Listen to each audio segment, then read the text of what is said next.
Mərhum Əllamə Təbatəbai buraymış İdris mənə zahir olaydı, danışaydı, qardaşımın səsi ilə danışaydı.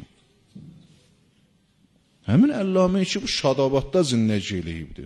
Bu Şadabad, Təbrizin Şadabadında. Da Təbrizə yoxundu ha. Həmin onların bağı varmış, həmin bağın meyvəsindən yeymiş. Həmin topraqdan təğziyə eləyib. Amma elə bildiysən, Allahı topraqdan xəlq olubdu. Allahı qəza yeyibdi. Yox, o cür deyir. Eşq tapıbdı həqqə.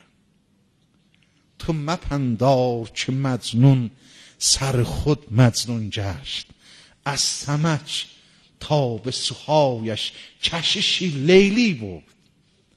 من خسی بی سر و پایم که به سیل افتادم، او که میرفت مرا هم به دل دریا برد. یعنی özümü ədəm gördüm, attım dəryayı توحیده، attım rudxanə vilayətə, vilayət məni müttəsillədi dəryayı توحیده. من خسی بی سر و پایم که به سیل افتادم، او که میرفت مرا هم به دل دریا برد.